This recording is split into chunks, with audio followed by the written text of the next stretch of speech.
Last. Are you looking to establish?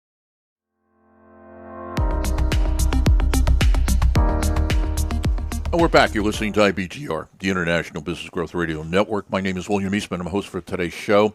And buckle up, because most of the entrepreneurs and business owners out there probably have no interest in being an economist. However, I'm going to make the case that if you know enough about economics, because it's not a very difficult subject, trust me, is one of the reasons they call it the dismal science. My goal with this is to help you read the economy. You and I'm a business owner. This is my fifth company. I'm a business owner like you, and you and I have no control over the economy. All we have control over is what we do about where we are. And I want to make the case that, number one, is if you know where you are, you know what the better business moves are. And this goes back to years ago when I was consulting with large corporations, and I dealt with economists who were, billion-dollar companies of paying 4 or 5 economists, a couple $100,000 a year to do what they do. And so I had to get up to speed in order to not look stupid around these individuals. And so I know enough to be dangerous, and the danger is right here. If I know where we are, what's the right business move? But more importantly than that, if you know you're here, you know what's going to happen next. So therefore, what moves can I get ahead of? And that has been the focus of our series. So you need to go to the website, Neo World. Oh, excuse me, I can't give you the name of it if you don't go to the website first, ibgr.network. That's IBGR, International Business Growth Radio.network. That's our URL, our name, and our broadcast frequency. When you get there, resources on the right-hand side, mouse over that, you'll see show notes. Click it, open it up, and when you open it up, and this should be at the top of the page, instead of saying New World Business Economics, I said Neo World, in honor of Matrix about coming out. Instead of business, I said biz, and instead of economics, I said econ. And this is show number 4. Up the wave in middle of the expansion. Now, if you were listening as a replay or you're listening to a podcast, and it's not on the first page because there's over 2,400 pages of show notes in there, go over to New Choice of Business Search and put in Neo World Biz Econ Show 4 and upload a pot. Now, if you go down, we are now on episode 14 or number 2. The way we're doing it is we're numbering all the podcasts. But this is the second segment of today's show. And what does a balance between supply and demand really mean? Okay, so let's drill down on that. All right, so in market terms, if you were talking to stockbrokers, people who are getting you to invest or people playing the market, this phase is called euphoria. They are excited. They are pumped. Good times are here again. Everybody has a short memory. I tell you what, they really do have a short memory about last time. In other words, we've just gone through a contraction or a recession, and everybody's forgot about it. Okay, that's out. Those brain cells are dead or they're hidden someplace. You're now pumped. Now, because you're you, and I'm using you as not a general pronoun. I'm using it in terms of you, the listener. You know what happens next. And what happens next is the bubble. Every market crashes. Every contraction starts when a bubble bursts. Why do we have bubbles? We have bubbles because people start making bad decisions, business decisions, and this has to do with consumers too, because they're the ones leading you on. Because they're buying more and more of something that you're making. The prices are going up. They're buying more, and it looks like infinity. This is never going to stop. Well, at some point, either they bought all they can buy, or they've used up all their cash, and in the United States, they've used up all their credit, and then suddenly demand just stops. Well, the lag between people going, we're not buying that anymore, and the impact it has on the supply chain, you're still making it. You're not going to shut the factory down with something half-made, if we talk about manufacturing. And so there's typically a time lag of, and I can't give you an exact amount of time, but it's usually months in duration between when demand starts to shrink or go down and supply is still pumping it out, and those businesses become over-leveraged.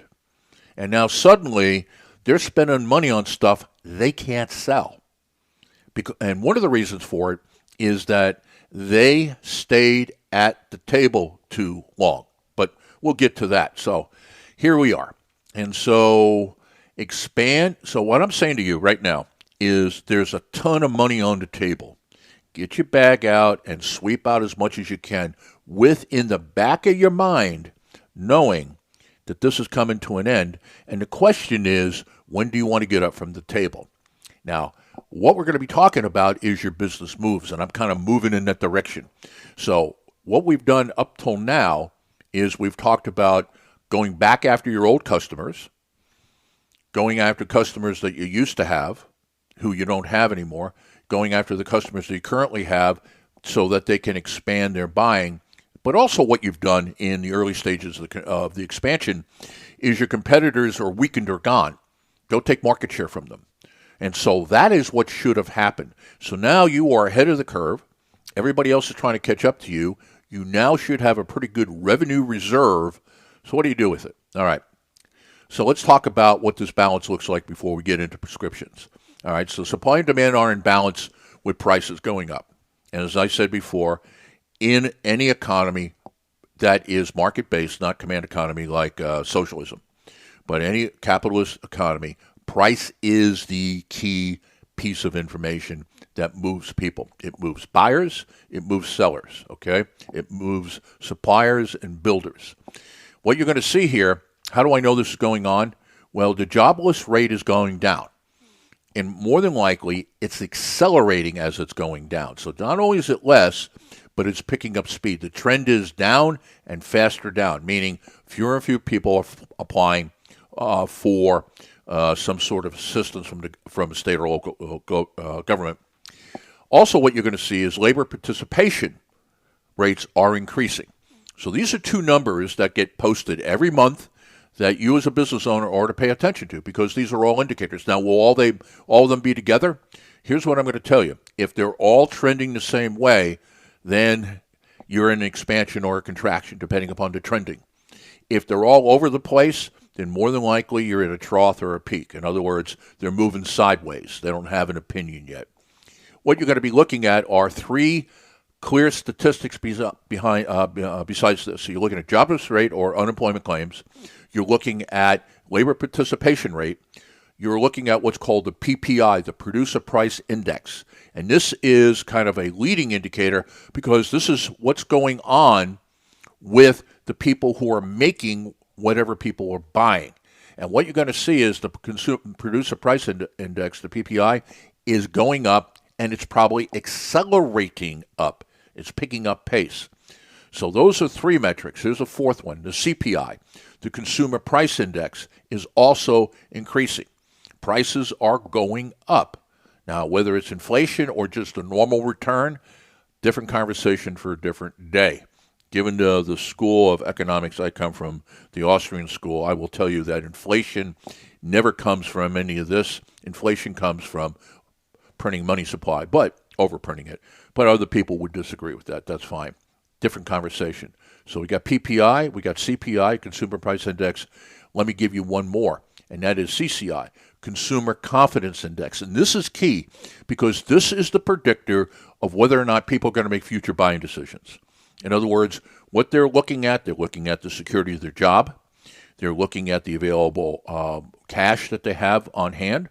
They're looking at where they stand in credit. And so this is telling you, based upon that, what their beliefs are. Now, it doesn't mean that if they're running out of cash and running out of credit, they're still not enthusiastic about the economy, because what's going on here is that it could be that their job is secure, they just got a promotion, the company's expanding, so what are they saying to themselves? I can afford it.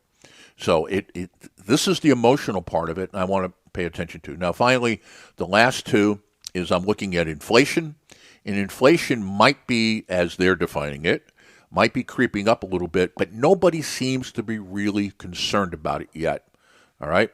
And what is happening now, and this is one of the indicators that the bubble has started, is credit has gone from unavailable and non-existent, right, coming out of the contraction, right when we were at the trough of the wave. It wasn't going to get any lower. And one of the things that we talked about last week is when credit starts becoming affordable and available, it's telling you that the lenders are saying, hey, if we lend this money, we're going to get it back. Because understand how banks or anybody in the lending business works. The banks don't make any money off of your savings. They make nothing off of that. Banks make money from lending money. And so when they begin to believe that you are a safe bet, that the economy is a safe bet, then they're going to be willing to lend. Also, is that when they make it affordable in terms of what they charge you, usually at the early stages of an expansion, they're making it very affordable because they're trying to convince you that you really want to borrow money when as a business owner you're going, I'm not sure I can pay it back. But the thing with credit here, it's affordable, it's available, and perhaps you're beginning to see the indications of too free of credit. In other words, if we go back to 2007 and the housing crisis that happened in the United States, people said it was a banking crisis, and it turned into one.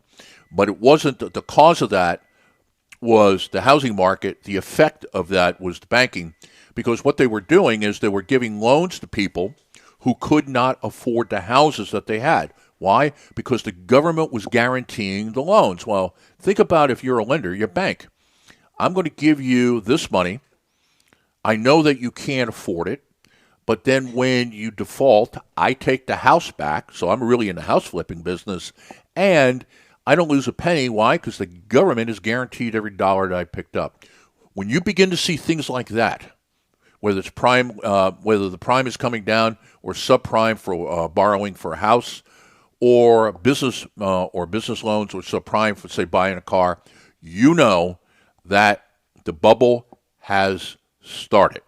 But you don't have to worry about it yet. You just have it in the back of your mind, because right now what I want to do, and when we come back, I'm going to be talking about, okay, what are your business opportunities at midpoint? And what we'll cover is a little bit of last show, where what are you doing at the beginning stages, and this midpoint has a before the midpoint business opportunities and after the midpoint, and these are the two that I want to focus in on when we come back. So you're listening to IBGR. That's our call sign, the International Business Growth Radio Network. My name is William Eastman. I am host for today's show. The IBGR Network broadcasts 24 hours a day, 7 days a week, in 180 countries around the world, and we're dedicated to do a single thing. If you're starting a business, help you start it. If you're growing a business, help you grow it. If you're exiting a business, then helping you leave and get what you really put into that business. Not only the financial investment that you made, but all the sweat equity. Don't go anywhere. When we come back, what we're going to do is we're going to pick up the next piece, and I'm going to say, okay, given that, what moves do you make on the chessboard? Go nowhere. We'll be right back.